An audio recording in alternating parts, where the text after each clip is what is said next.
In the early 13th century, a storm swept across the Eurasian steppe.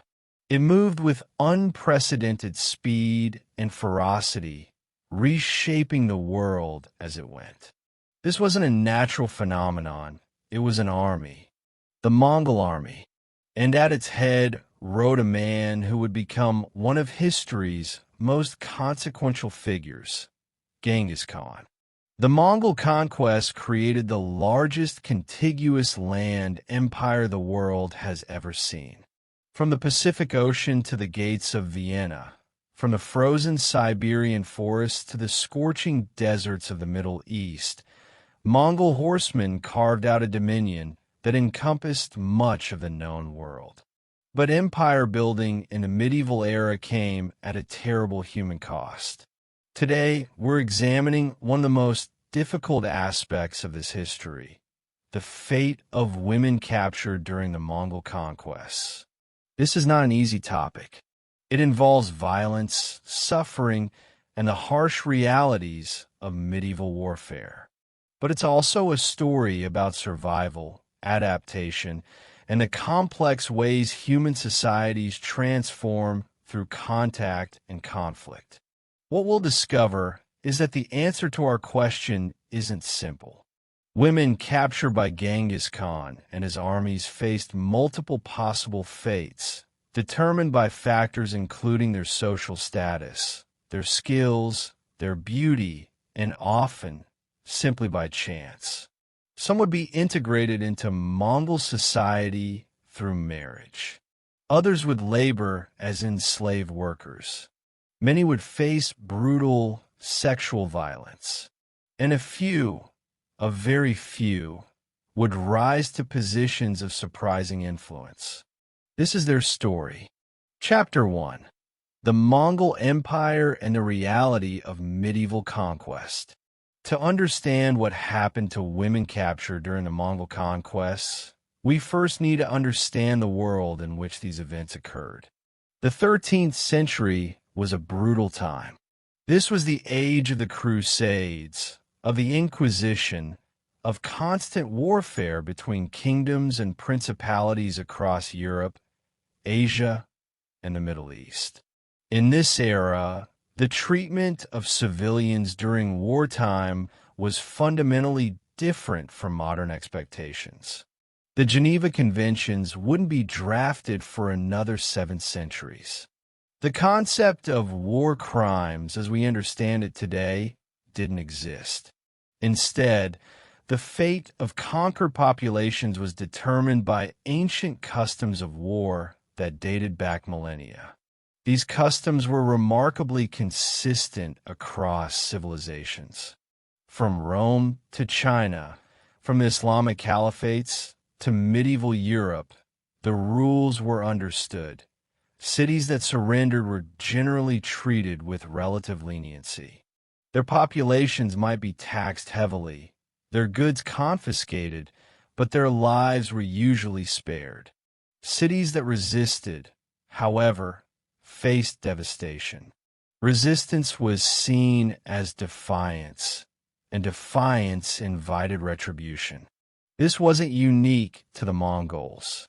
When the Crusaders took Jerusalem in 1099, more than a century before Genghis Khan's armies swept westward, they massacred tens of thousands of Muslim and Jewish inhabitants. When the Chinese Song dynasty fought its wars of expansion, captured populations were routinely enslaved.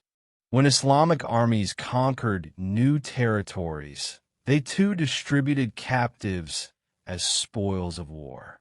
But the Mongols brought something new to this brutal equation: unprecedented scale and efficiency. Genghis Khan, born as Temujin around 1162, united the fractious Mongol tribes through a combination of military genius, political acumen, and ruthless determination. By 1206, when he was proclaimed Genghis Khan, the universal ruler, he commanded an army that would prove unstoppable. The Mongol military machine was built on mobility and terror. Mongol warriors were among history's finest horsemen, capable of riding for days with minimal rest. They could shoot arrows with deadly accuracy while galloping at full speed. They employed sophisticated tactics, including feigned retreats and coordinated movements across vast distances. And they used psychological warfare with devastating effectiveness. The Mongols developed a reputation for absolute brutality towards cities that resisted them. This wasn't simply savagery, it was calculated strategy. Word would spread ahead of the Mongol armies: surrender and live under Mongol rule, or resist and face total annihilation. Many cities, hearing of the fate of those who had resisted, chose surrender. Between 1206 and Genghis Khan's death in 1227, and continuing under his successors, the Mongol Empire expanded at a pace never before seen in history. They conquered the Khwarezmian Empire in Central Asia, invaded China, swept through Russia, and would eventually reach as far as Poland and Hungary in Europe, and threaten Japan from Korea. Conservative estimates suggest that the Mongol conquest resulted in the deaths of approximately 30 to 40 million people, roughly 11% of the world's population at the time. Some historians place the figure even higher. Entire cities were depopulated. Irrigation systems that had sustained civilizations for millennia were destroyed. The population of Persia may have dropped by as much as 3/4. And in this maelstrom of conquest and destruction, women faced particular vulnerabilities. Chapter 2: The Status Hierarchy and Initial Capture. When Mongol forces took a city, what followed was, in many ways, a process of sorting. The Mongols were pragmatic conquerors. Despite their reputation for wholesale slaughter, they were actually quite selective about who they killed, who they captured, and what happened to those captives. The fate of captured women depended first and foremost on their social status. The Mongol conquerors understood that not all captives were equal, and this understanding would determine who lived, who died, and what kind of life awaited those who survived.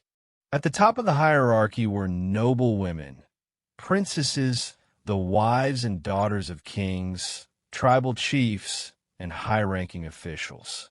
These women had value far beyond any individual worth.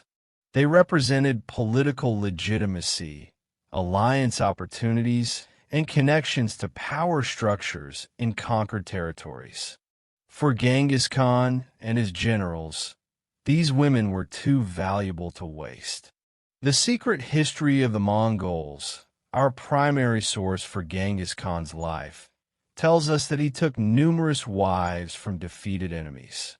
His first conquest of this kind was Borte, actually his first wife, who was kidnapped by a rival tribe. Her recovery was one of the catalysts for Temujin's rise to power. But as his conquests expanded, so did his practice of taking wives from defeated peoples. After defeating the Merkits, he took women from their ruling family. When he conquered the Tatars, the tribe that had killed his father, he not only ordered the execution of every Tatar male taller than a cart axle, but took Tatar women as wives, incorporating them into his household. With each major conquest, noble women from the defeated power would often find themselves married to Mongol nobility. These weren't love marriages, of course. They were political instruments. A Khwarezmian princess married to a Mongol general helped legitimize Mongol rule over Khwarezmian territories. Her children would carry the blood of both the conqueror and the conquered, creating a bridge between two worlds. In the brutal calculus of medieval politics, this was sophisticated statecraft. Below the noble women were the merchants' wives and daughters, the families of guild masters, and women from wealthy households. These women might have skills, literacy, knowledge of administration, understanding of trade networks, or they might simply be seen as desirable based on their appearance. Their fate could vary widely. Some might be selected as concubines for Mongol officers. Others might be married to Mongol soldiers. Still others might find themselves in the households of Mongol administrators, serving in various capacities. Then there were the skilled women, weavers, potters, cooks, brewers, textile workers, embroiderers, and those with specialized knowledge.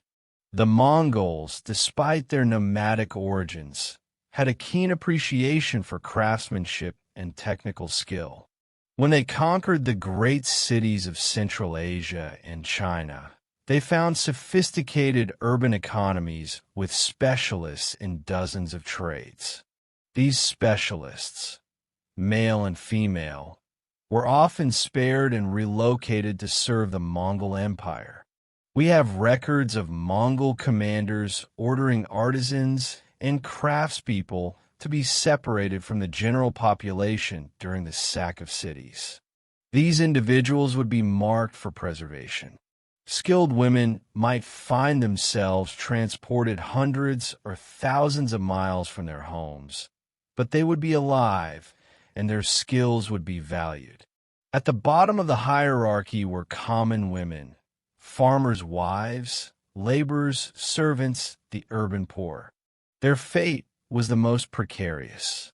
They had no political value, no particular skills that set them apart, no wealth to ransom themselves. These women faced the full horror of medieval conquest. The initial capture itself was chaotic and terrifying. When Mongol forces breached a city's walls or overran a village, what followed was often hours or days of violence. Soldiers, victorious and unleashed, would sweep through streets and homes. There was killing. Certainly, medieval warfare was bloody work. But there was also widespread sexual violence. This is difficult to discuss, but it cannot be ignored. Mass rape was a common feature of medieval warfare across all civilizations, and the Mongol conquests were no exception. Contemporary chronicles from Persian, Chinese, Russian, and European sources all describe the sexual violence that accompanied Mongol invasions. The Persian historian Javani, writing in the mid-13th century, described the fall of cities to Mongol forces in harrowing terms. Women were violated in the streets, in their homes, sometimes in front of their families. The Chinese records speak of similar horrors.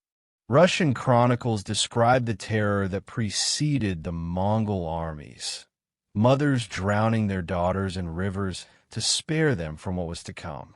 We must be clear. This violence was policy. It served multiple purposes. First, it was a reward for victorious soldiers.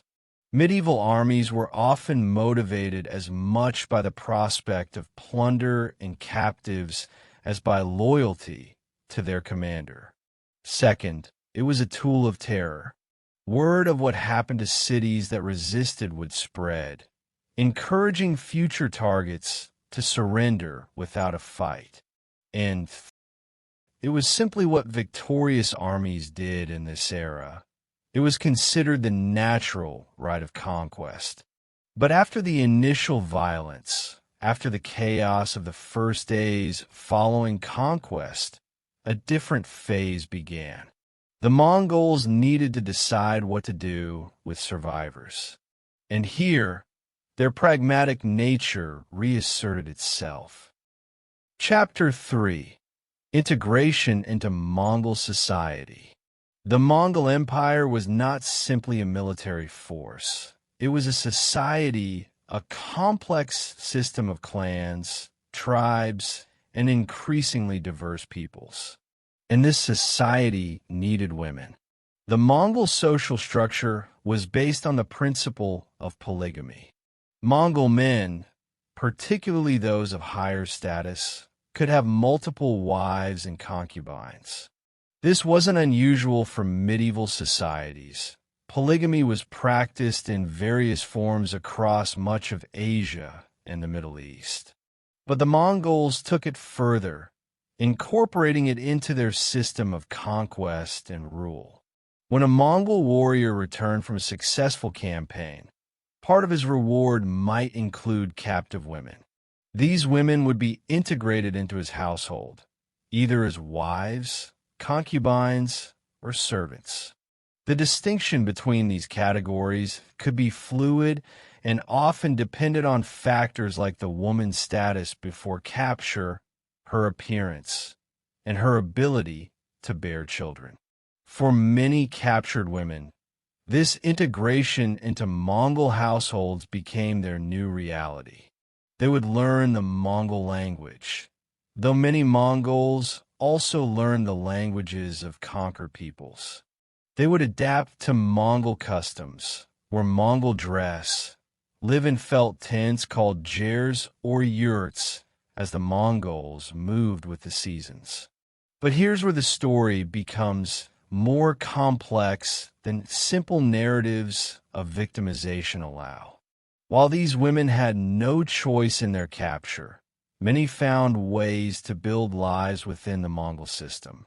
They bore children who were considered Mongol, who were raised as Mongols, who had rights and status within Mongol society. The Mongols, unusually for their era, practiced a form of meritocracy. While noble birth mattered, ability and loyalty also counted for much. The son of a captured Chinese woman and a Mongol warrior could, if he proved himself capable, rise to significant positions. The grandson of a Persian captive could become a general. This created a powerful incentive for captured women to embrace their new identity, or at least to pragmatically accept it. If resistance meant death or endless suffering, but acceptance meant their children might thrive, many women chose the path that offered some hope for the future. We have accounts of women who became prominent figures within Mongol society despite their origins as captives. The most famous example is Torjin Khatan, who became one of the most powerful women in the Mongol Empire. While she wasn't a captive herself, she was from a conquered tribe, the Naimans. She became a wife of Ogdi Khan, Genghis Khan's third son and successor. When Ogdi died, Torjin served as regent for 5 years, effectively ruling the Mongol Empire. Her story illustrates an important point. The Mongol system, while brutal in conquest, was surprisingly fluid in terms of allowing talented individuals, including women, to wield power. Mongol women, compared to women in many settled civilizations, had relatively high status. They could own property, manage businesses, and in the absence of their husbands, they could govern territories. Captured women who entered Mongol households found themselves in a society where women's work was valued. Mongol society depended on the labor of both men and women.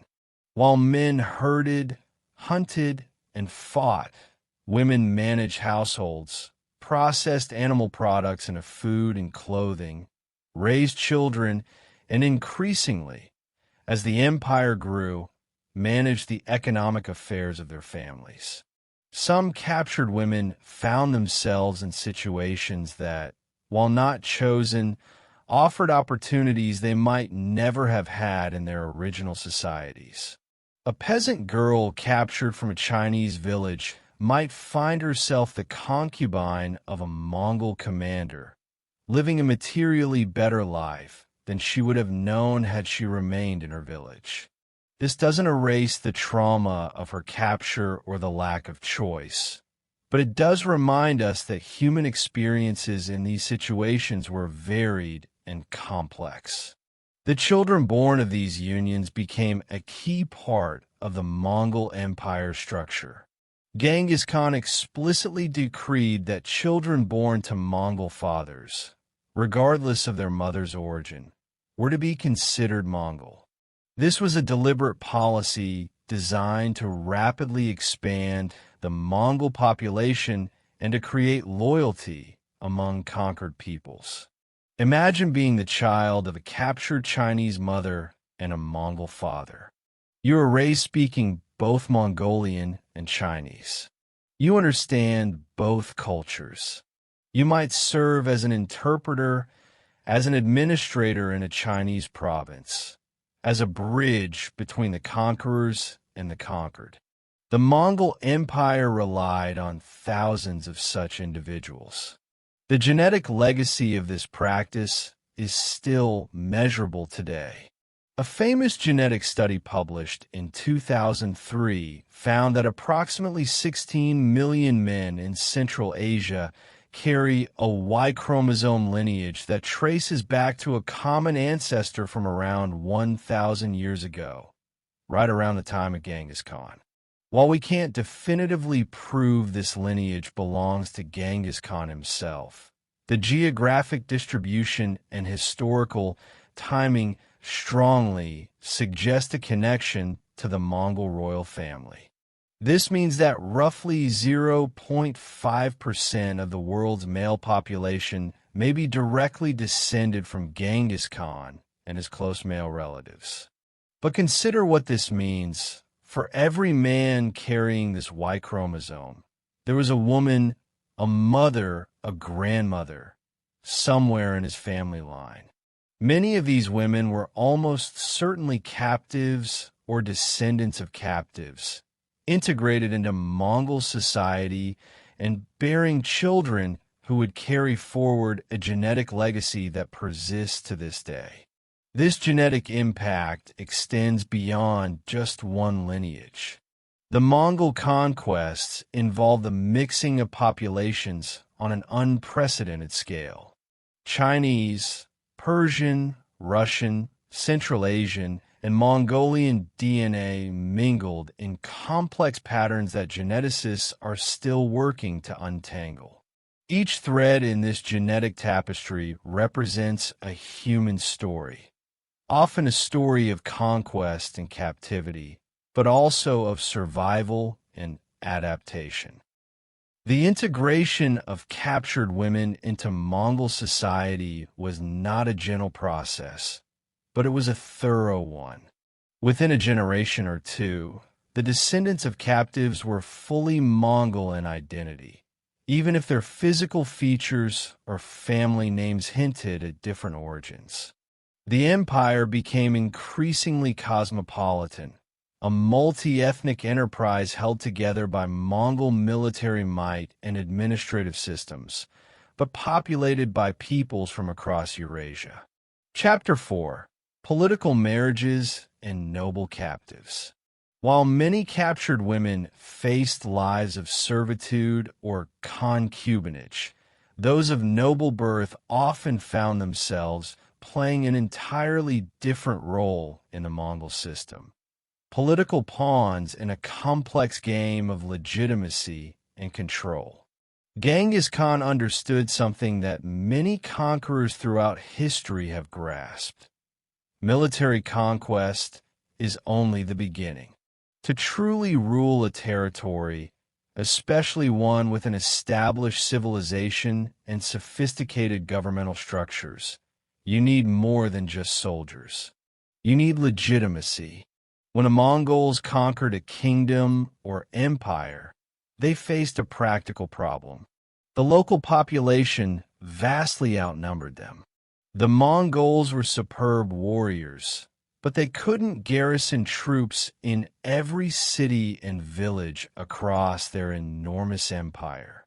They needed the cooperation, or at least the passive acceptance, of the conquered peoples. And one way to achieve this was through strategic marriages. This is where noble women became crucial assets. A princess from a conquered dynasty, married to a Mongol noble or to Genghis Khan himself, served multiple purposes. First, her presence in a Mongol court suggested that the old ruling family had accepted Mongol supremacy, that they had been incorporated into the new order rather than simply destroyed. Second, any children from such a union would have claims to legitimacy from both their Mongol and non-Mongol heritage. Third, these women often came with knowledge, connections, and understanding of how to govern their homelands. Let's consider some specific examples.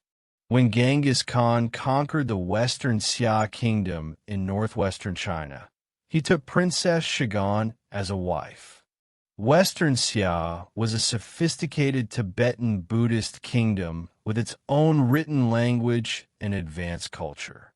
By marrying their princess, Genghis Khan was making a statement. Western Xia was now part of the Mongol realm, but it would be ruled with some sensitivity to local customs and structures. Similarly, when the Mongols conquered various Central Asian principalities, they systematically married noble women from these regions. The Khwarezmian Empire, which stretched across much of modern-day Iran, Afghanistan, Uzbekistan, and Turkmenistan, was one of the most powerful states in the Islamic world before the Mongol invasion. After its fall, women from its ruling family were distributed among Mongol nobles. These marriages weren't always immediately forced. Sometimes they were negotiated as part of surrender terms. A king or prince, seeing his realm about to fall, might offer his daughter or sister to the Mongols as part of a peace agreement, hoping to secure better terms for his people and some role for himself in the new order. But make no mistake, these women had no real choice. The alternative to marriage was often death for themselves and their families and destruction for their cities. When given the choice between becoming a Mongol wife or watching everything they knew burn, most chose marriage. What was life like for these noble captives? The sources paint a complex picture. On one hand, they often maintained some level of status. Genghis Khan's court was polygamous but hierarchical. His first wife, Borte, held the highest status among his wives. But other wives, including those from conquered peoples, had their own tents, their own servants, and considerable wealth. These women participated in Mongol court politics. They advised their husbands, advocated for their relatives who remained in conquered territories, and worked to secure favorable positions for their children. Some became powerful figures in their own right. The most striking example of this phenomenon came after Genghis Khan's death. His sons and grandsons continued and expanded his empire, and their wives, many from conquered peoples, often wielded enormous influence. Sorghumani Beki, a Nestorian Christian princess from the Karate tribe, itself a Mongol-affiliated tribe, became one of the most powerful women in the Mongol Empire. She was the wife of Talyui, Genghis Khan's youngest son, and mother to Mung Khan and Kublai Khan, both of whom ruled as great Khans. Sorghumani was, by all accounts, a brilliant political operator. She managed vast territories, oversaw complex administrative systems, and positioned her sons to inherit the empire. The Mongol chroniclers praised her wisdom and capability, Persian historians, even while lamenting Mongol rule, acknowledged her as an exceptional leader.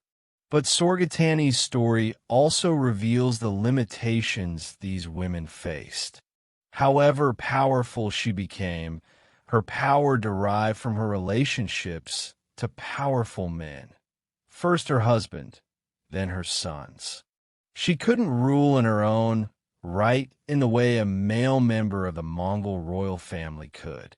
In her Christianity, while tolerated, the Mongols were remarkably religiously tolerant for their era, marked her as other. For lesser noblewomen, not members of the great Khan's immediate family, life could be more precarious. They might be married to Mongol generals or officials, living in distant territories, cut off from their families and cultures of origin. They had to navigate the complex politics of Mongol households, where multiple wives and concubines competed for status and resources. Some adapted by becoming more Mongol than the Mongols, adopting nomadic customs completely, learning to ride and hunt, dressing in Mongol fashion, and speaking only Mongolian. Others maintained connections to their heritage, subtly influencing their husbands and children to be more sympathetic to the cultures from which they came. These women became cultural bridges. A Chinese princess in a Mongol household might teach her children Chinese writing and philosophy. A Persian noblewoman might introduce Mongol princes to the poetry and art of her homeland.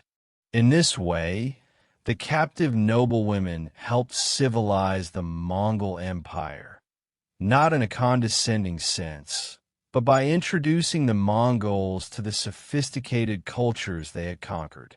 Over time, this had a profound effect. The Mongol rulers of China eventually became almost entirely Chinese in culture, founding the Yuan dynasty. The Mongol rulers of Persia and the Middle East converted to Islam and became great patrons of Islamic art and scholarship, establishing the Ilkhanate. The Mongol rulers in Russia influenced and were influenced by Russian culture. In each case, the women who had been captured or married as part of political alliances played roles in these cultural transformations.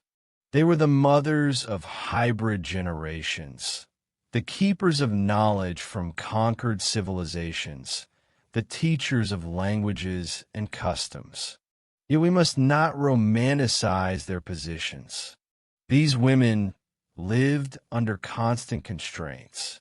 They could not leave. They could not choose their husbands. Their children belonged to the Mongol clan structure, not to their original families. If they failed to bear sons, they might be pushed aside. If they lost the favor of their husbands, they had few protections. And many of these political marriages came only after these women had witnessed terrible violence. Before becoming a wife in the Mongol court, a noblewoman might have seen her father killed, her brothers executed, her city burned. The trauma of conquest didn't disappear simply because one was elevated to a position of relative privilege. Some sources hint at resistance. There are accounts of women who refused to cooperate, who maintained their loyalty to their original cultures and religions, who subtly worked against Mongol interests. But such resistance was dangerous and often futile. The Mongols dealt harshly with those who betrayed them, and a wife who proved disloyal might face execution, along with her children. The story of political marriages in the Mongol Empire is thus a story of adaptation, survival, and the complex ways power operates. These women were victims of conquest, certainly, but they were also political actors in their own right, working within severe constraints to secure what advantages they could for themselves and their children. Their legacy is visible not just in genetic lineages, but in the cultural DNA of the societies that emerged from Mongol rule. Chapter 5. Enslaved Labor and Skilled Workers. Not every woman captured by the Mongols was destined for marriage or concubinage. Many, perhaps most, faced a different fate, a life of enslaved labor within the vast economic machine of the Mongol Empire. The Mongols, despite their nomadic origins, quickly recognized the value of skilled labor. As they conquered increasingly sophisticated civilizations, China, Persia, Central Asian kingdoms, they encountered urban economies based on specialized production. These economies depended on craftspeople with specific skills, often learned over years of apprenticeship. When Mongol forces took a city, their commanders were instructed to identify and preserve useful individuals. Contemporary accounts describe this process. After the initial violence of conquest, scribes and officials would move through captured populations, separating people into categories. Warriors and officials of the defeated regime were often executed. Common people might be dispersed or simply left in place on a new administration. But skilled workers, artisans, craftspeople, engineers, and those with specialized knowledge were marked for preservation and often relocation. Women were prominent among these skilled workers. In medieval societies, certain crafts were predominantly or exclusively practiced by women. Textile production was the most important of these.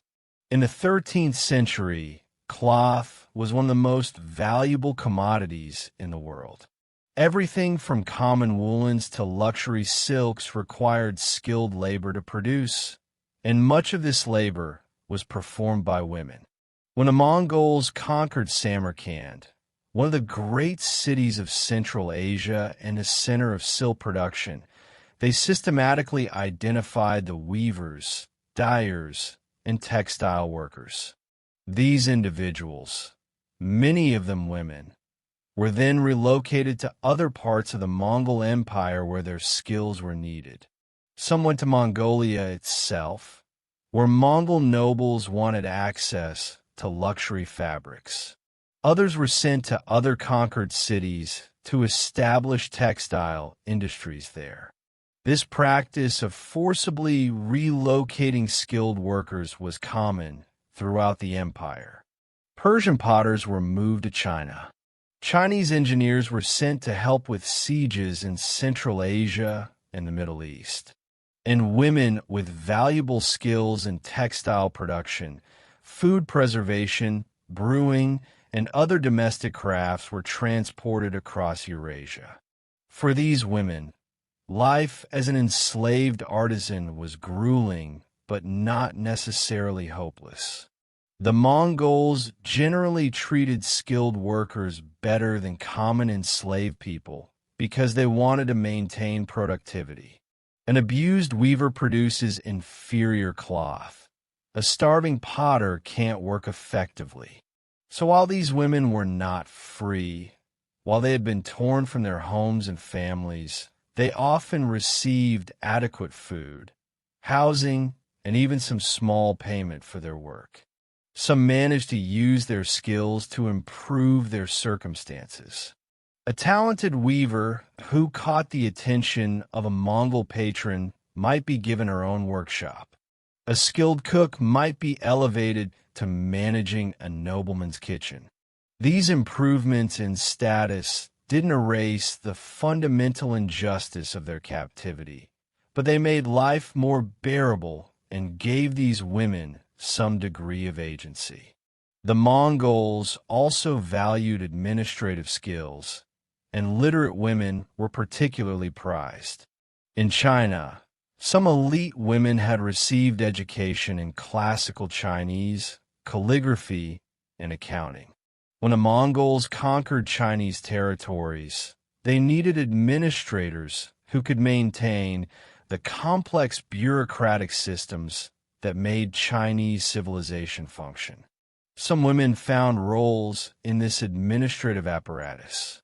Similarly, in Persia, where some wealthy women were educated, literate female captives might serve as secretaries, teachers, or managers of household accounts.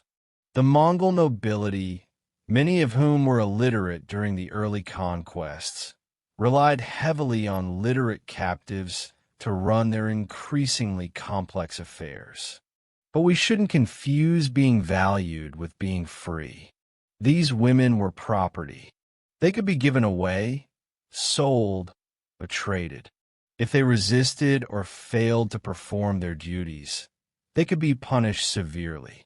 And unlike wives or concubines, who had some status within the household structure, enslaved workers had almost no protections. The sexual vulnerability of enslaved women was particularly acute. A woman working as a weaver in a Mongol workshop was vulnerable to sexual violence from supervisors, guards, or any Mongol man who chose to abuse his power. She had no legal recourse, no protection beyond the self-interest of her owner who might not want his property damaged, and even that was an uncertain safeguard. Some enslaved women bore children as a result of rape. These children had ambiguous status. If their father was Mongol, the child might be recognized and raised as Mongol. But often these children remained in enslaved status with their mothers, creating a second generation of servitude. The scale of this enslaved labor force was enormous. Historians estimate that millions of people were enslaved during the Mongol conquests. While exact numbers are impossible to determine, and while this total includes men as well as women, it's clear that enslaved labor was a fundamental part of the Mongol economic system. Interestingly, the Mongols themselves did not have a strong tradition of slavery before their conquests. Nomadic Mongol society had been relatively egalitarian. But as they conquered sedentary civilizations where slavery was common, they adopted the practice and expanded it dramatically. Over time, some pathways to freedom emerged. Enslaved individuals who converted to the religion of their owners, particularly to Islam in the western parts of the empire, sometimes gained their freedom. Children born to enslaved women might, if acknowledged by Mongol fathers, escape enslaved status.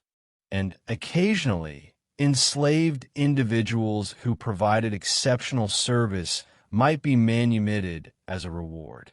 But for most women condemned to enslaved labor, life was an endless cycle of work. They wove cloth, prepared food, tended animals, cleaned, and served, often far from their homelands, surrounded by people whose language they didn't speak, in service to those who had conquered their people. Chapter 6. The Policy of Calculated Terror. To understand the full scope of what happened to women during the Mongol conquests, we must confront the darkest aspect of this history, the systematic use of sexual violence as a weapon of war and terror. The Mongols were master psychologists of warfare. They understood that their greatest weapon wasn't just their military prowess, it was fear.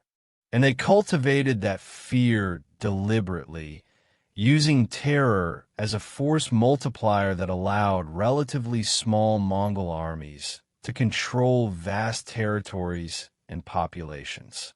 When a city resisted the Mongols, the response was designed to be so overwhelming, so horrifying, that other cities would think twice before resisting. This policy of calculated terror included not just killing, but also public displays of violence, destruction of cultural sites, and widespread sexual assault. Contemporary chroniclers from across Eurasia documented this aspect of Mongol conquests.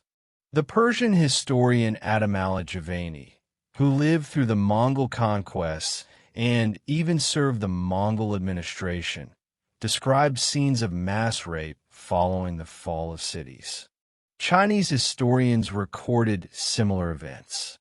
Russian chronicles spoke of the terror that preceded Mongol armies, with some accounts describing desperate measures taken by families to spare their women from what they knew was coming. These weren't isolated incidents perpetrated by undisciplined soldiers. They were part of a pattern that repeated across thousands of miles and dozens of campaigns. After a city fell, Mongol soldiers were often given a period, sometimes days, to do as they wished with the conquered population. This was considered a reward for victory and a demonstration of the conqueror's power. Women of all ages and social classes were vulnerable during these periods. Old women, young girls, pregnant women, none were spared. The violence was public and designed to humiliate and break the spirit of the conquered people. In some cases, men were forced to watch assaults on their female family members before being killed themselves. The psychological impact of this violence extended far beyond its immediate victims. Communities that heard what had happened to cities that resisted were more likely to surrender immediately. In this way, sexual violence became a strategic tool, horrible to contemplate, but undeniably effective in the brutal calculus of medieval conquest. It's crucial to note that this practice wasn't unique to the Mongols. It was tragically common across medieval warfare. European armies during the 100 Years' War engaged in similar practices. The Crusades involved widespread sexual violence against Muslim and Jewish women. Chinese military campaigns included mass rape as a weapon of conquest. What distinguished the Mongol campaigns was their scale and the systematic nature of their terror campaigns. The long-term consequences of this violence were profound. Many women who survived these assaults faced rejection by their own communities. In societies with strict codes governing female sexuality and honor, women who had been raped were often viewed as tainted. Some committed suicide. Others faced abandonment by their families and communities. Women who became pregnant as a result of rape faced especially cruel circumstances. In many cultures, these children would be considered illegitimate and might face lifelong discrimination. If a woman had been married before her assault, her husband might reject both her and the child. In some cases, women were killed by their own families to preserve honor. For the Mongols, however, children resulting from these assaults were potential Mongols. The official policy was that any child with a Mongol father was Mongol, regardless of the circumstances of conception or the mother's ethnicity. This meant that rape had a deliberate demographic dimension. It was a way of expanding the Mongol population and binding conquered peoples to the Mongol identity through forced kinship. This raises disturbing questions about genetics and legacy. When we discuss the genetic studies showing widespread descent from Genghis Khan and his relatives, we're not just talking about children from official marriages or even from concubinage. We're also talking about the children of rape, thousands or perhaps millions of them over the course of the conquests. The trauma of these assaults rippled through generations. Children born of rape during the conquests grew up knowing the circumstances of their conception. They carried the genetic heritage of both victim and victimizer. Some might have been raised as Mongols, identified with their father's people, perhaps never knowing their mother's suffering. Others remained with their mothers in conquered societies, marked by their partial Mongol heritage, living reminders of trauma and conquest. Chapter 7. The Pragmatic Approach, Surrender versus Resistance. Amidst the brutality of Mongol conquests, there was a stark calculus that determined survival: surrender quickly or face destruction.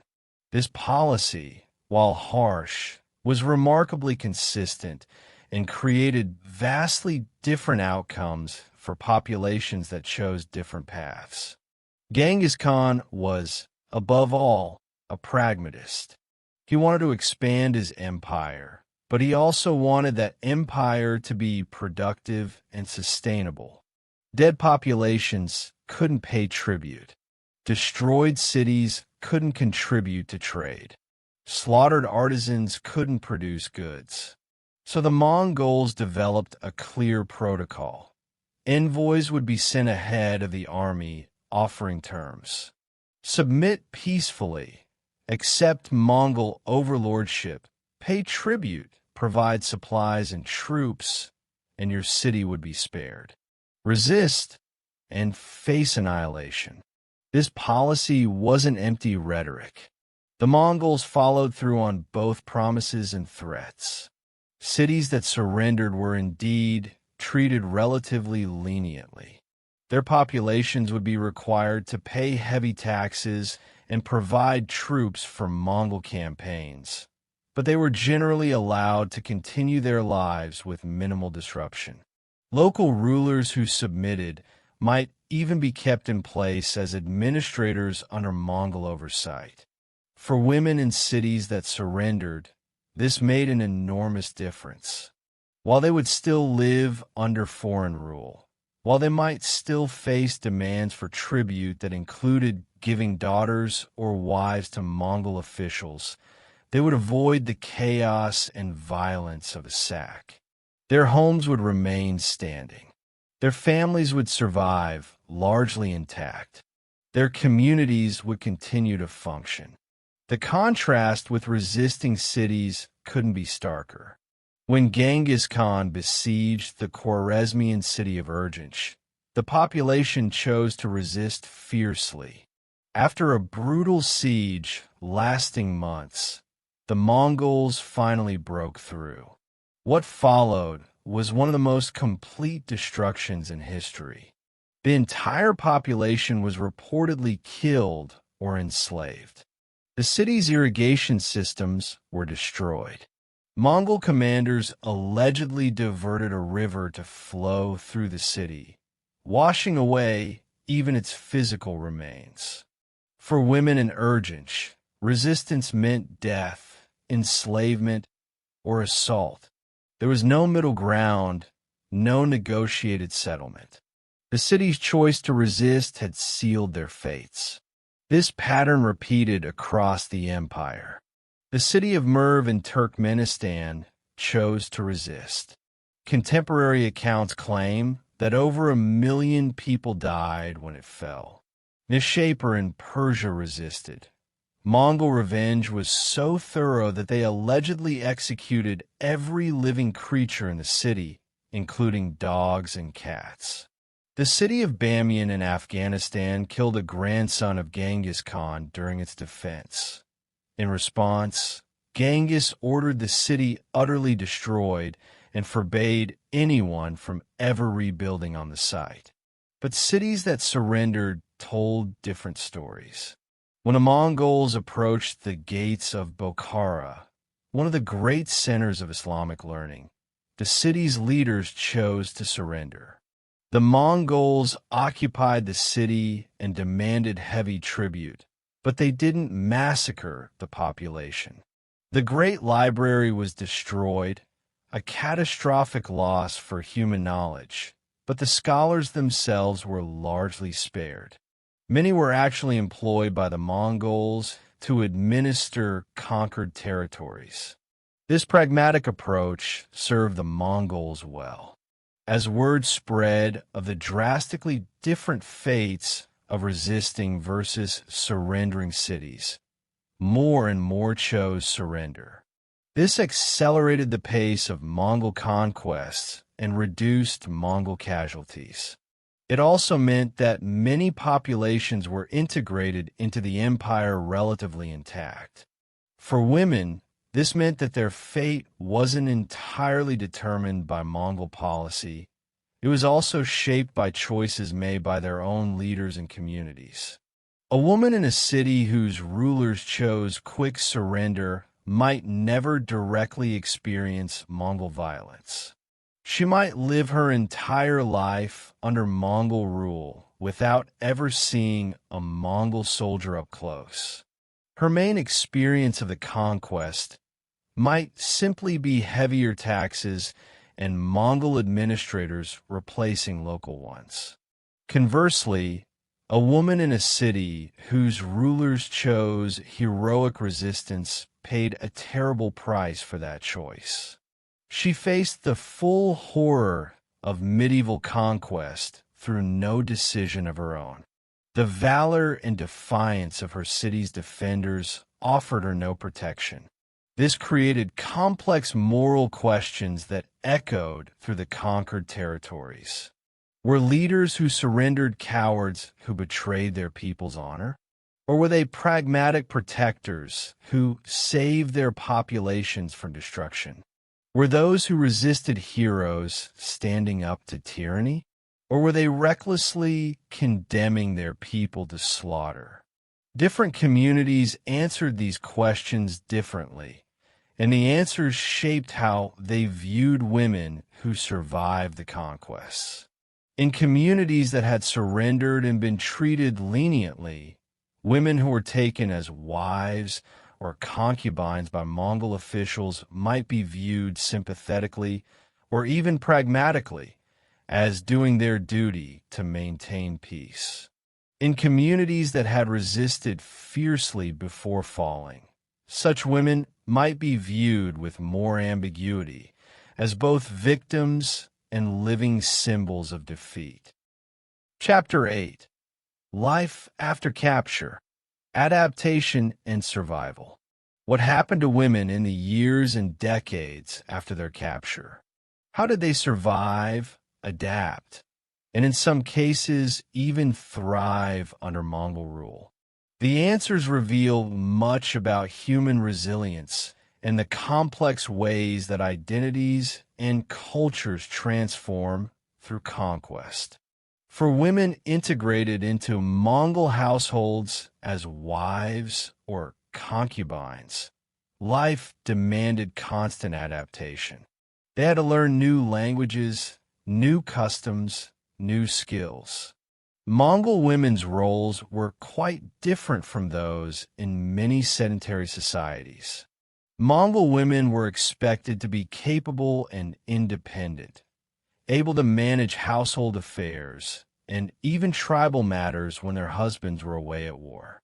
A Chinese woman accustomed to the restricted life of a gentry household would find Mongol expectations startlingly different. She might be expected to ride horses, to move camp with the seasons, to manage herds of animals. The Mongols valued practical competence, and women who could demonstrate it might earn respect within their new families. Some women used this opportunity to carve out positions of surprising influence. The Mongol practice of extended military campaigns meant that women often managed households, estates, or even territories for years while their husbands were away. A capable wife could become indispensable, and with that came a degree of power. Language became a crucial skill. Women who could speak both their native language and Mongolian became valuable as interpreters and intermediaries. As the empire grew more complex and diverse, multilingual individuals were in high demand. Some women leveraged this into positions in administration or trade. Children changed everything. For a captured woman, bearing children, especially sons, provided security and status within the Mongol household. Mongol society placed great value on fertility and children. A woman who produced healthy children, particularly multiple sons, gained respect and protection. Her children's success became her success. But motherhood also created painful complexities. These women were raising children who were Mongol by culture, yet carried their own heritage in blood and memory. Some mothers taught their children about their original cultures, preserving languages, stories, and customs within Mongol households.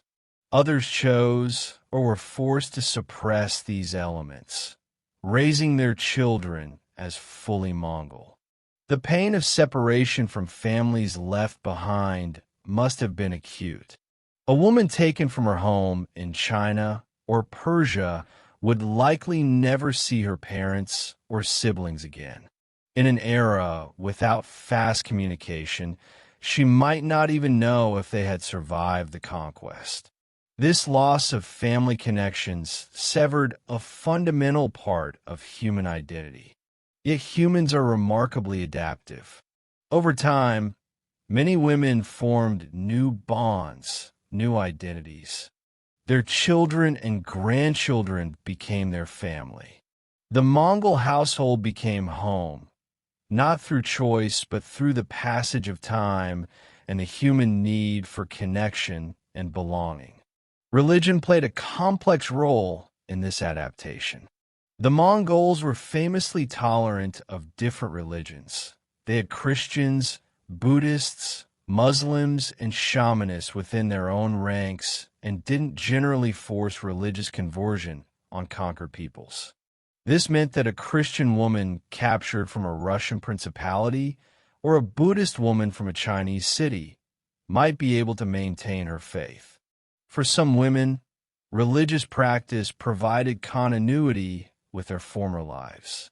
It was a space where they could maintain their original identity, even as other aspects of their lives transformed. Some women even introduced their Mongol husbands and children to their religions, contributing to the religious diversity of the Mongol Empire. The diversity of the empire created opportunities for some women. As the Mongols conquered territories stretching from Korea to Hungary, they needed people who could navigate between cultures. Women who had maintained connections to their cultures of origin while learning Mongol ways could serve as cultural brokers. In the markets of Mongol cities, which became cosmopolitan centers bringing together goods and people from across Eurasia, some women became traders and merchants. The Mongol peace, the Pax Mongolica, made trade safer and more profitable than ever before. Women from conquered peoples, particularly those with trading experience or family connections to merchant networks, sometimes built successful businesses. However, we must be careful not to overstate the opportunities available to captured women or to frame their adaptations as somehow negating the injustice of their circumstances. Even women who achieved status or success within the Mongol system were still living lives shaped by violence and coercion. Their adaptations were forms of survival, not endorsements of the system that had captured them. For many women, adaptation meant a kind of psychological splitting. They might function effectively within their Mongol households, fulfill their duties, even develop affection for their children and perhaps their husbands. But that didn't erase their memories of who they had been before, of families lost, of choices denied. Some women found ways to resist subtly. They might sabotage work assignments, provide incorrect information, or pass intelligence to resistance movements. In the western parts of the empire, where Mongol rule was more contested and local populations remained hostile, such resistance carried enormous risks, but also offered a way to maintain a sense of agency and connection to one's original community. As years passed and the Mongol Empire stabilized, second and third generations emerged.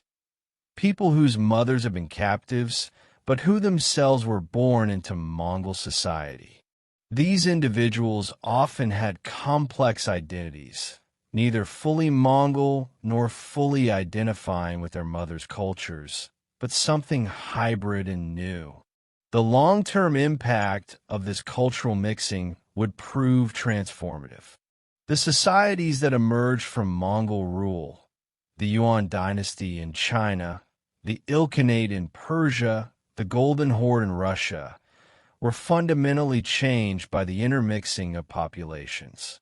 Women, as mothers, teachers, and culture bearers, played central roles in these transformations. Chapter 9. Comparative Context, Conquest in the Medieval World. To properly understand what happened to women captured by Genghis Khan, we need to place these events in the broader context of medieval warfare and conquest. How did Mongol practices compare to those of other societies and empires of their era? The unfortunate truth is that the treatment of captured women during the Mongol conquest was not exceptional for its time. It was typical. What was exceptional was the scale and geographic reach of Mongol conquests, which meant that typical medieval practices affected vastly larger numbers of people. Consider the Crusades, which occurred roughly contemporaneously with the early Mongol conquests. When Christian crusaders took Jerusalem in 1099, they massacred an estimated 30,000 to 40,000 Muslims and Jews. Contemporary chronicles describe widespread killing and sexual violence. One crusader chronicler wrote, with apparent satisfaction, about streets running with blood and crusaders wading through the bodies of the slain. The Fourth Crusade in 1204 saw Christian crusaders sack Constantinople, a Christian city and the capital of the Byzantine Empire. For 3 days, soldiers looted, murdered, and raped their way through one of Christianity's greatest cities. Nuns were violated in their convents. Invalids were killed in hospitals. The destruction was so complete that Constantinople never fully recovered its former glory. Islamic conquests also followed similar patterns. The expansion of the Arab caliphates in the 7th and 8th centuries involved the capture and enslavement of conquered populations. Women were taken as concubines and slaves. The harems of powerful Islamic rulers were filled with women from conquered territories. Islamic law developed complex rules governing the treatment of enslaved women, which suggests how common the practice was. In Europe, warfare between Christian kingdoms routinely involved the violation and capture of women. During the 100 Years' War between England and France, the rape of women was so common that it barely merited mention in chronicles except when it was particularly widespread or involved women of notable status. The Vikings, several centuries earlier, had practiced large-scale capture of women during their raids. Women from England, Ireland, France, and other raided territories were carried back to Scandinavia. DNA studies show significant English and Irish ancestry in Iceland's population, evidence of these Viking capture practices. In China, Dynastic warfare involved similar practices. When the Jin dynasty conquered territory from the Song dynasty, they took captives and enslaved populations. The Mongols were adopting practices they saw in the Chinese kingdoms they conquered. Even in the Americas, pre-Columbian warfare frequently involved the capture of women and children from defeated enemies.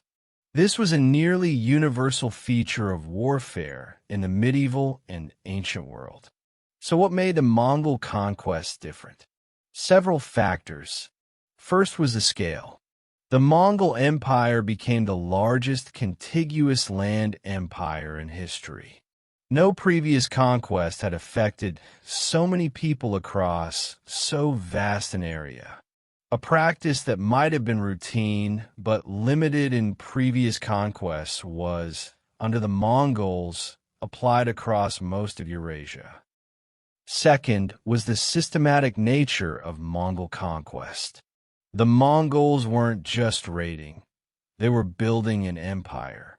They had protocols for how to treat captured populations, how to distribute captives, how to integrate useful people into their administration.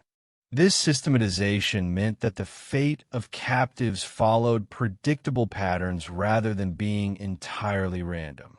Third was the pragmatism of Mongol rule. Unlike many medieval conquerors, the Mongols were relatively indifferent to religious and cultural differences. They didn't generally try to convert conquered peoples to their religion or force them to abandon their cultures. This religious and cultural tolerance, while still occurring within a framework of military domination, was unusual for the era. Fourth was the Mongol openness to meritocracy and social mobility.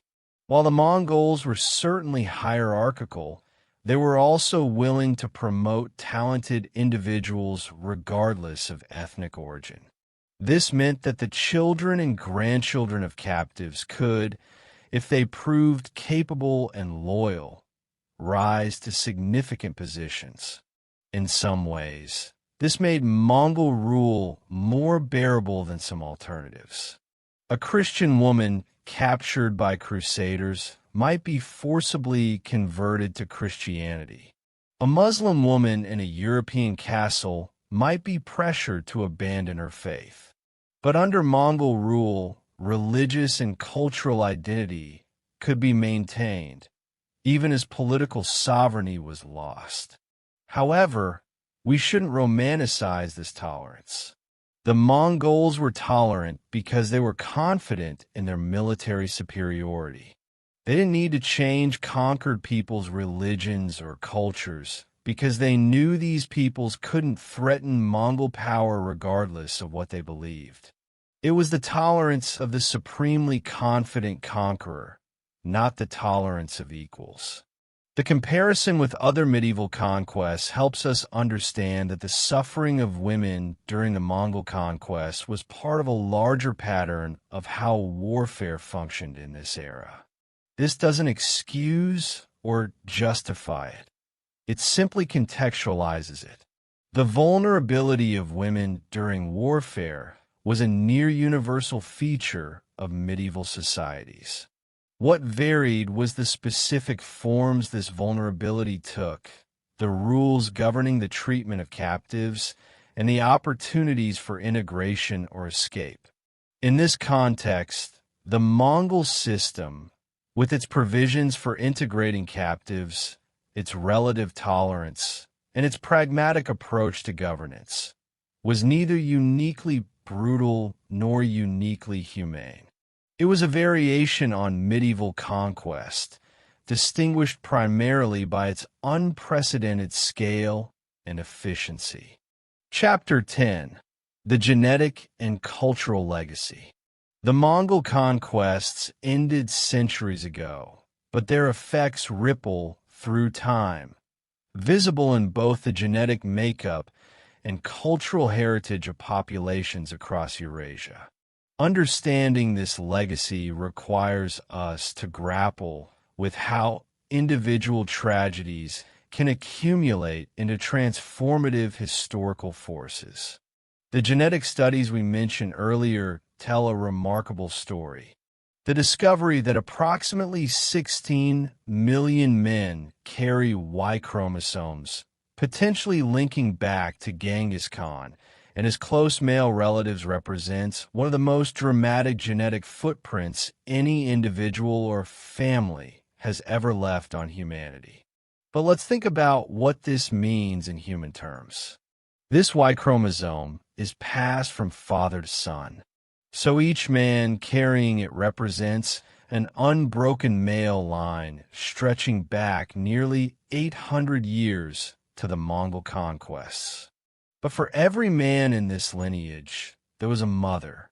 And many of these mothers, especially in the first few generations, were almost certainly women from conquered peoples. Women captured, taken as wives or concubines, bearing children who would be raised as Mongols. The genetic legacy extends far beyond this one lineage. The Mongol conquests caused massive population movements and mixing. Chinese DNA appears in Central Asian populations. Persian genetic markers show up in Mongolian populations. Russian and European ancestry is detectable in the populations along the routes of Mongol invasions. Each genetic pattern tells stories. A woman captured from a Central Asian city who bore children with a Mongol warrior. Those children having children of their own, mixing Mongol and Central Asian heritage. Those grandchildren marrying people from other conquered territories, creating ever more complex genetic combinations. Today, genetic researchers estimate that significant percentages of people living in territories once conquered by the Mongols carry some genetic heritage from these population mixings. In Mongolia itself, Central Asian, Chinese, and Persian ancestry is detectable. In Central Asian republics like Kazakhstan, Uzbekistan, and Turkmenistan, Mongol ancestry is widespread. In parts of Russia, particularly in regions that were under direct Mongol rule for extended periods, genetic traces remain. This genetic mixing had important biological effects. It increased genetic diversity in many populations, which generally improves resistance to diseases and enhances adaptive potential. The Mongol Empire, by facilitating movement and mixing of populations, inadvertently created a massive genetic exchange across Eurasia. But genetics tell only part of the story. The cultural legacy is equally profound and more complex. In China, the Yuan dynasty founded by Kublai Khan, Genghis Khan's grandson, ruled for nearly a century. During this period, Mongol and Chinese cultures influenced each other deeply. The Mongols adopted many Chinese administrative practices, Confucian philosophy, and Chinese artistic traditions. But they also introduced new elements. Tibetan Buddhism gained prominence, Islamic influence increased, and East-West trade flourished. The women who were the mothers of this mixed Mongol-Chinese ruling class played crucial roles in cultural transmission. They taught their children Chinese language and customs. They maintained Chinese cultural practices within Mongol households. They served as bridges between the Mongol rulers and Chinese subjects. When the Yuan dynasty eventually fell and was replaced by the native Ming dynasty, many of the Mongol Chinese families remained in China. Their descendants are still there, carrying both genetic and cultural heritage from this period of mixing. In Persia and the Middle East, the Ilkhanate established by Hulagu Khan, another of Genghis Khan's grandsons, underwent a fascinating transformation. The Mongol rulers gradually converted to Islam, became patrons of Persian art and literature, and essentially became Persian in culture while maintaining their Mongol identity and lineage. This transformation wouldn't have been possible without the Persian women who married into Mongol families, who raised children bilingual in Persian and Mongolian, who introduced Mongol princes to Persian poetry and philosophy. The great Ilkhanate ruler Genghis Khan, who converted to Islam and became one of the most successful rulers of Persia, was the product of this cultural mixing. In Russia, the Golden Horde ruled for over 2 centuries, from the mid-13th century until the late 15th century. This period, often called the Tatar yoke in Russian history, profoundly shaped Russian development. The experience of foreign domination influenced Russian political structures, military organization, and even language. Modern Russian contains hundreds of Turkic and Mongolian loanwords. Again, women were crucial in cultural transmission. Russian women who became part of Tatar, Mongol households, and Tatar women who married into Russian families as Mongol power waned, created generations of mixed heritage.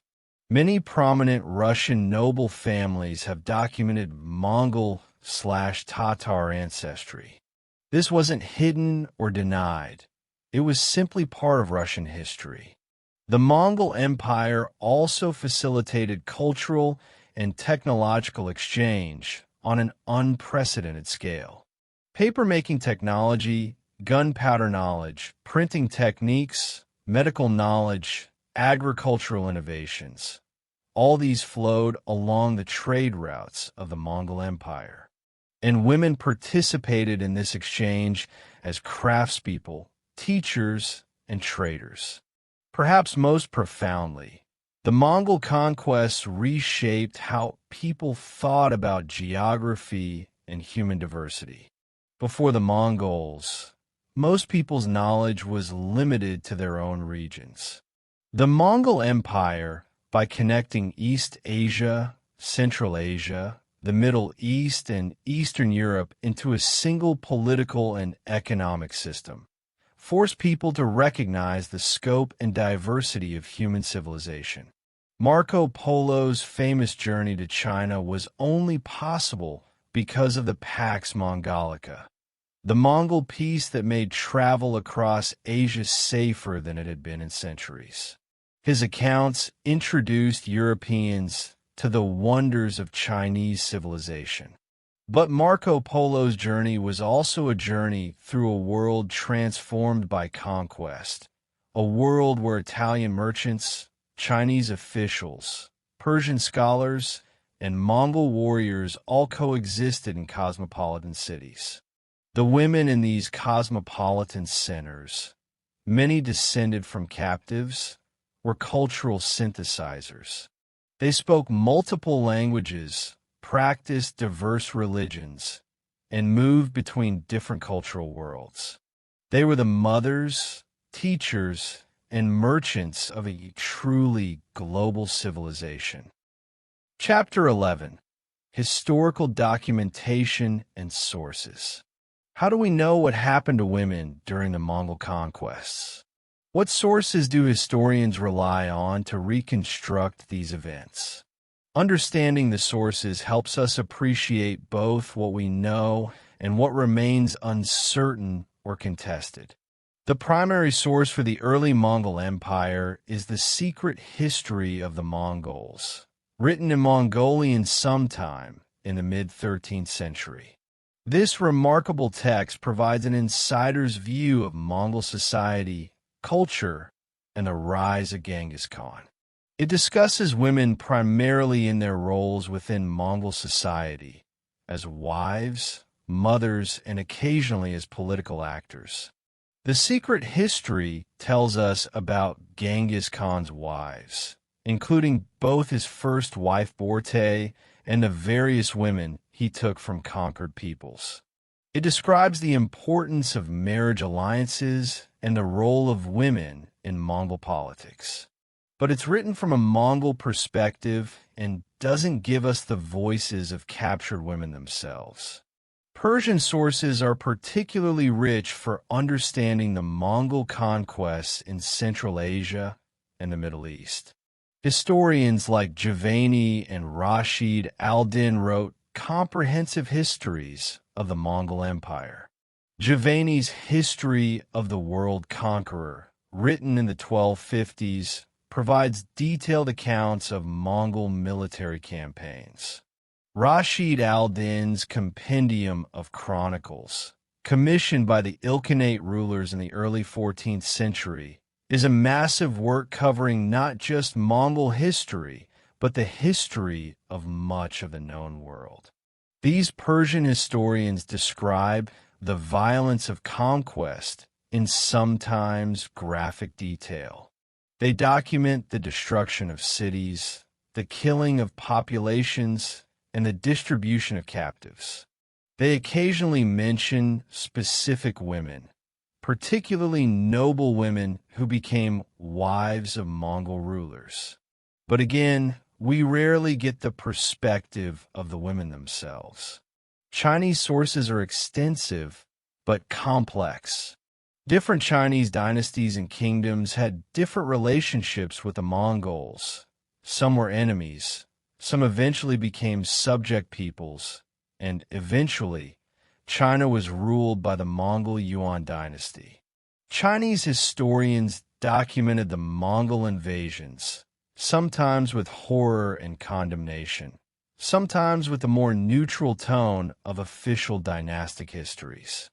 The Chinese sources give us details about administrative systems, tax records, and population statistics that help us understand the scale of conquest and displacement. They document the movement of populations, including skilled workers relocated across the empire. Russian chronicles provide accounts of the Mongol invasion from the perspective of one of the conquered peoples. These sources describe the terror of the invasions, the destruction of cities like Kiev and Vladimir, and the long period of Mongol domination that followed. Russian sources are particularly valuable for understanding how conquered peoples experienced and remembered Mongol rule. Armenian, Georgian, and other sources from the Caucasus region add additional perspectives. European sources, particularly from travelers like Marco Polo, John of Plano Carpini, and William of Rubruck, provide outsider perspectives on the Mongol Empire. But here's the critical limitation. Virtually all these sources were written by men, usually educated men of relatively high status. The voices of captured women are almost entirely absent. We have no diaries, no letters, no first-person accounts from women who lived through these events. This silence is not unique to the Mongol conquests. It's characteristic of most medieval history. Women's voices, especially the voices of women from lower social classes or from conquered peoples, were rarely recorded. History was written by the victors and by the privileged, and that meant women's experiences were filtered through male perspectives. So how do historians reconstruct women's experiences? They read between the lines of existing sources, looking for hints and indirect evidence.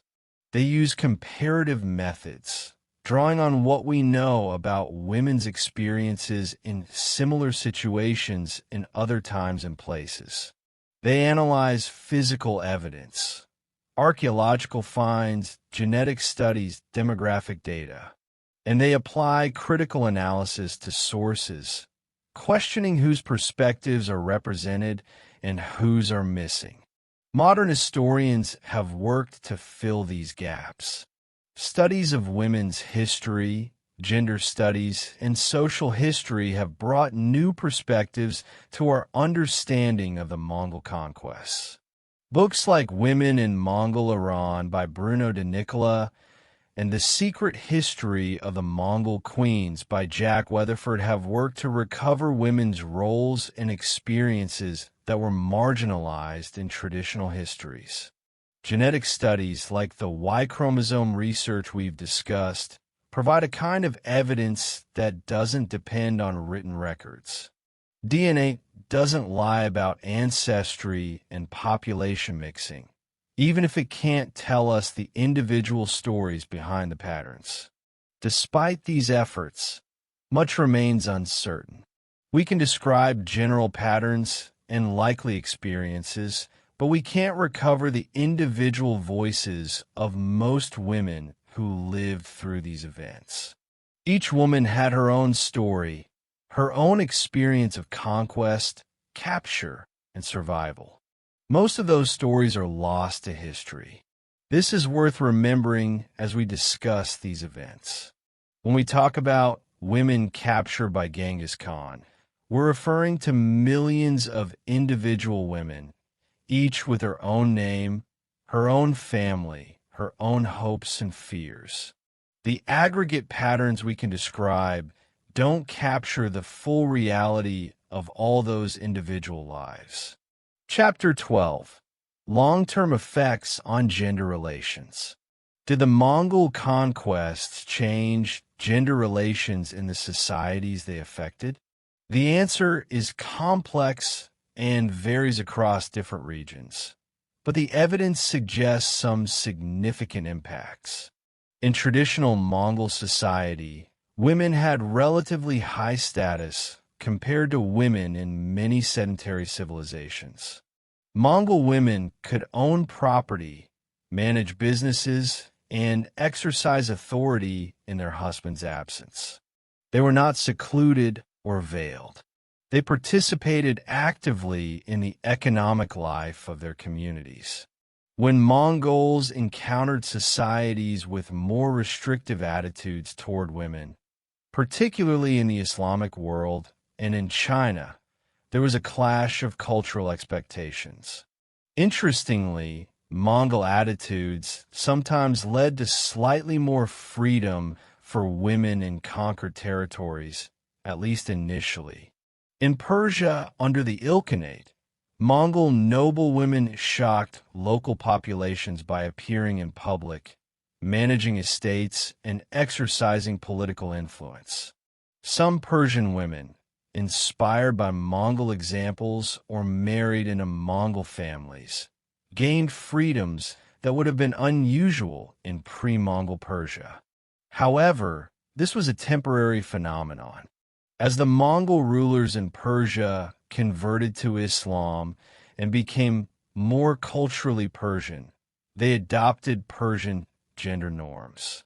Within a few generations, the relatively egalitarian gender relations of the Mongol conquerors had given way to the more restrictive norms of Islamic Persian society.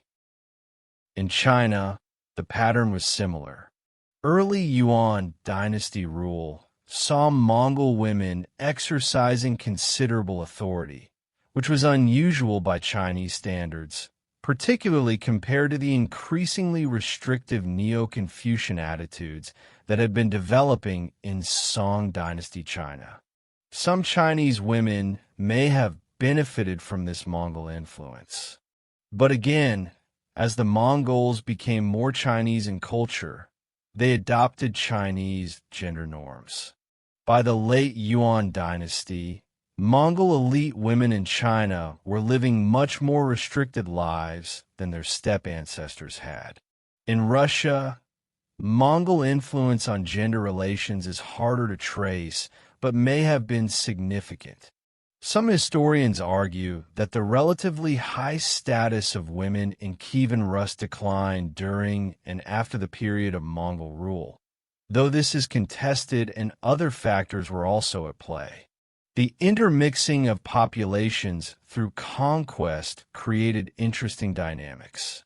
Children of mixed heritage often navigated between different cultural expectations about gender.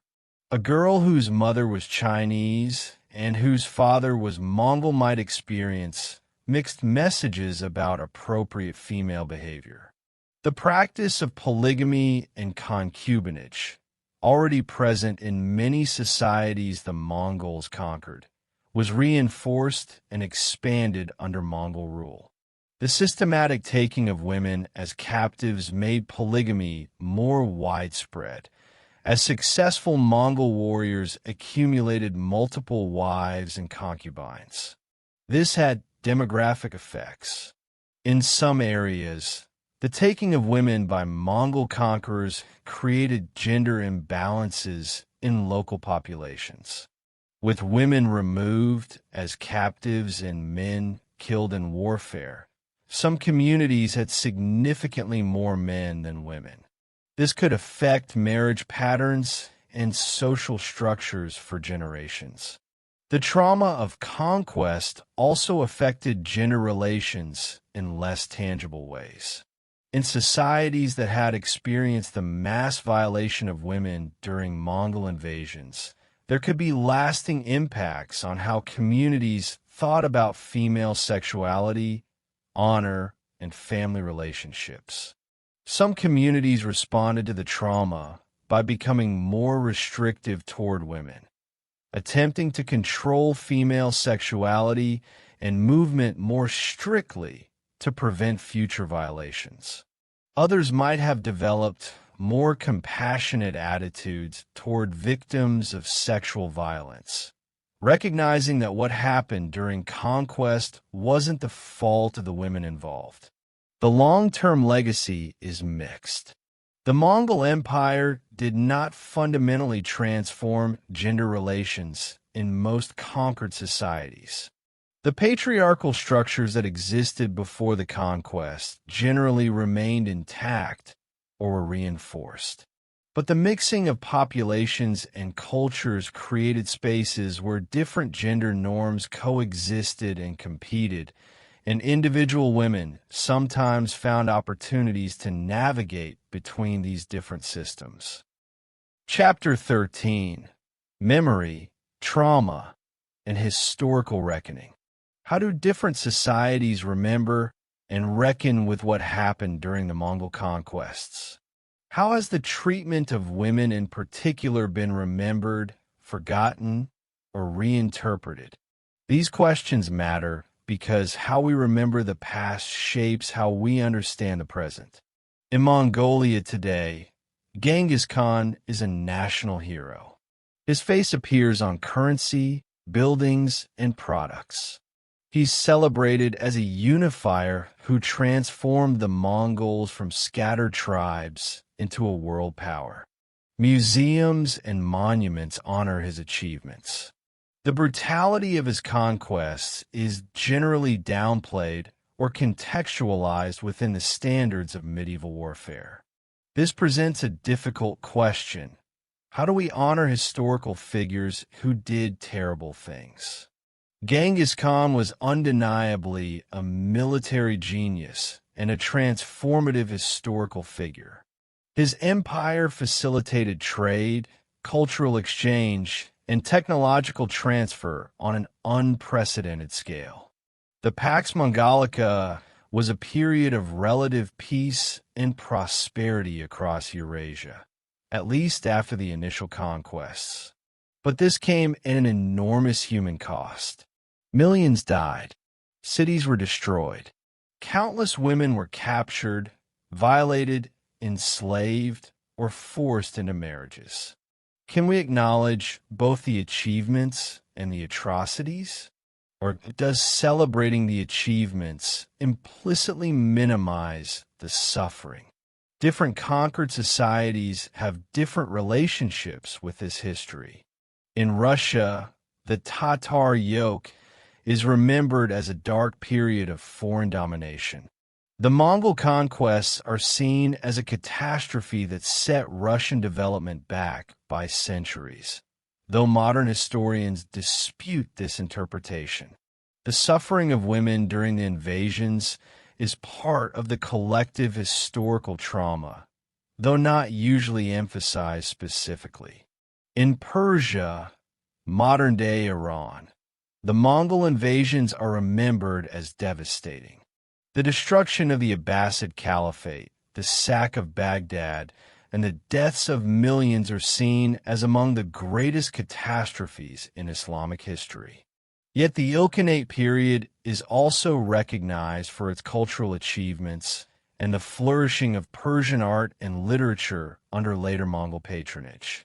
In China, the Yuan dynasty is acknowledged as a legitimate Chinese dynasty, part of the continuous narrative of Chinese civilization. The Mongol origins of the ruling family are not hidden, but they're contextualized within the Chinese historical framework where foreign dynasties that adopted Chinese culture were eventually accepted as Chinese. Modern historians and activists have begun to reckon more explicitly with the gender dimensions of conquest violence. The treatment of women during warfare is no longer dismissed as an unfortunate but inevitable aspect of historical conflict. Instead, it's recognized as a specific form of violence that requires specific historical attention. This shift in historical consciousness reflects contemporary concerns about sexual violence in warfare. The experiences of women in conflicts in Bosnia, Rwanda, Syria, and elsewhere have forced recognition that rape in warfare isn't just a side effect. It's often a deliberate strategy. This contemporary awareness makes us read historical sources differently. When Persian historians describe the violation of women during the fall of Merv or Nishapur, we now recognize these passages as describing war crimes, even though the term didn't exist in the 13th century. When Chinese sources mention women being taken captive, we understand the full implications of what this meant. This creates tensions in how we tell these histories. On one hand, we want to avoid presentism, judging historical figures by modern moral standards that they couldn't have been expected to meet. Medieval warfare was brutal across all civilizations, and applying 21st century ethics to 13th century actions can be anachronistic. On the other hand, the suffering of victims was real regardless of historical context. Women who were captured, violated, and enslaved experienced real trauma. Their experiences deserve to be acknowledged and honored, not minimized, because that's how warfare worked back then. Finding the balance between historical context and moral clarity is one of the challenges of writing about these events. We can acknowledge that Genghis Khan was acting according to the norms of his time, while also clearly stating that those norms involved terrible violence and suffering. We can recognize the achievements of the Mongol Empire while honoring the victims of Mongol conquest. Memory is also personal and familial. For the millions of people today who carry genetic heritage from both Mongol conquerors and conquered peoples, this history is literally written in their DNA. What does it mean to be descended from both perpetrators and victims? How do individuals and families reckon with these complex ancestries? Some people emphasize the resilience and adaptation of their ancestors who survived conquest. Others focus on the trauma and injustice. Many hold both truths simultaneously, recognizing that their existence is the result of both terrible violence and remarkable survival. Chapter 14: Lessons and Reflections. As we conclude this examination of what happened to women captured by Genghis Khan, what lessons can we draw? What does this history teach us about warfare, gender, power, and human nature? First, this history reminds us of the vulnerability of civilians, and particularly women, in warfare. Despite centuries of moral progress and the development of international humanitarian law, Women in conflict zones today still face many of the same threats as women in the 13th century. Sexual violence remains a weapon of war. Women are still forced into displacement, separation from families, and coerced relationships. The patterns we've discussed, the systematic nature of violence against women, the use of sexual assault as a weapon of terror, the taking of captives, appear across human history and into the present. This suggests that protecting women in warfare requires constant vigilance and active intervention, not just hoping that people will act humanely.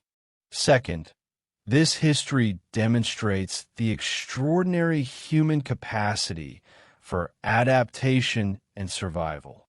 The women who survived the Mongol conquests faced circumstances we can barely imagine. Torn from their homes, forced into foreign societies, bearing children under coercion. Yet many not only survived, but found ways to build meaningful lives, to protect their children, and even to influence the societies they'd been forced to join. This doesn't minimize their suffering or make what happened to them acceptable, but it does remind us of human resilience. People can survive and adapt to terrible circumstances while still carrying trauma and loss. Third, we see how individual tragedies aggregate into historical transformations. Each woman captured was an individual with her own story, her own experience of suffering and survival. But collectively, millions of these individual stories created demographic shifts, genetic mixing, cultural exchange, and the emergence of new hybrid societies. History is made from individual human experiences, even when those experiences are not recorded or remembered. Fourth, this history shows us the limits of categorical thinking about perpetrators and victims. While the Mongols were clearly the aggressors and conquerors, and the women captured were clearly victims, over time these categories became more complex. The children of captive women were both products of violence and new individuals with their own agency. Societies that emerged from conquest carried elements of both conqueror and conquered. This doesn't mean moral distinctions don't matter. They do. But it reminds us that human societies are complex and that over time, even the sharpest distinctions can blur into something more ambiguous.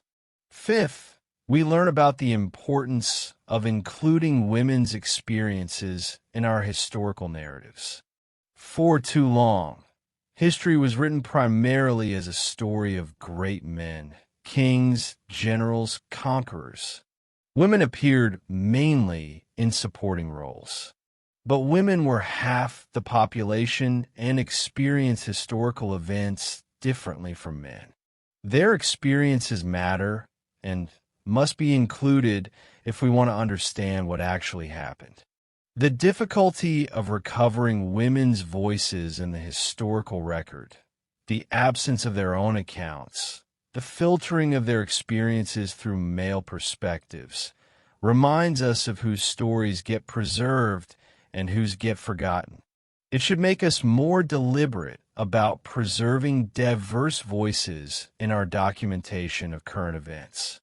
Sixth, this history challenges us to think about how we balance achievement and atrocity in evaluating historical figures and events. The Mongol Empire facilitated remarkable cultural exchange and technological transfer. It connected civilizations that had previously been isolated.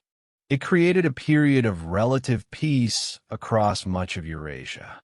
These were real achievements with lasting positive effects. But these achievements came at a cost of millions of lives, including the suffering of countless women. Can we acknowledge both? Must we choose between celebrating the achievements or condemning the atrocities? Or is it possible to hold both truths?